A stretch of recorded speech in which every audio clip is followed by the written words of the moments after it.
لە واجبی هەر هاوڵاتیە و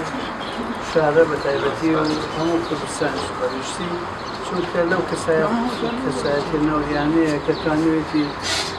کەسایەتی خۆی لەگەڵ سادەتی و مستەقیل و بازگۆییە پێکەوە گرێبەوە تەمەنێکیش بواتە سەر و بە جورئەتیش کارەکەی خۆی بکات کارێکی حساس و هەستیارەوە ملەتی ئێمەش و ئەزمموی ئیداری ئێمەش و حکوومەتڕانی ئێمەش زۆر پێویستی بە ئەو جۆرە جورئەت و ئەو جۆرە دڵسۆزی هەیە کە جەنابی کاکەرا ئەنجامی داوە تەمەنی لەسەر بردە سەر و ئینشاءڵڵا ئەو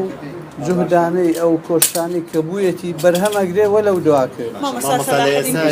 بەشێک لە کادرانی یەکێتی و پارتی خەریکی ئەنجامدانی چەند هەوڵێکن بۆ ئەنجامدانی ڕێفراندوم تۆ ئەم هەوڵی ئەوانەوەی ئەوانەکەن بێتان وایە ڕێزینەوەماڵی دەپارێزێت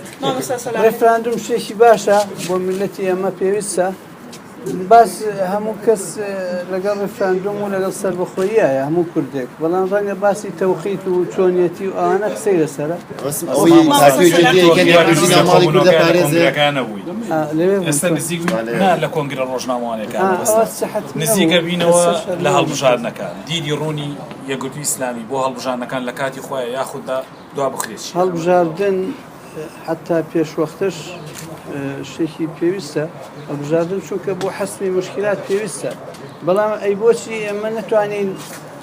ئەو شتە هەڵواسراوانی کە هەیە ئەو بڵێن ئەم مەرحەلە ئینتقالیە بە ڕێکفێکی بینە سەر ئێمە دیری خۆمان خستوتە ڕوو بۆ حزبەکان و ڕوونمان کردوێتەوە کە ئیستحقاقی انتخابی 2013 ببێتە مەبنا بۆ چاکردنەوەی وەزعەکە اینجا هەنگاوی تر هەڵبژاردنە هەرچی ترە ئەنجام بدێ ئەوە بۆ چوونی ئێمەیە بەڵام چەند لەسەر ئەگرێەوە چەند پابەندە بن پێەوە جەماعەت ئەوە لەسەر ئێمە نییە بەڕاستی حەدی پرسیارە لەسەر هەڵواتکردنەوەی دەستور لە تورکیاکە ئەمڕۆ ئەو هەڵبژاردنە تورکیا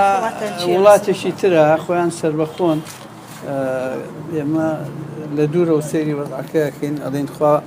تووشی خێریان بکە میلەتێکی گەوران وڵاتێکی گەورەی محوەریە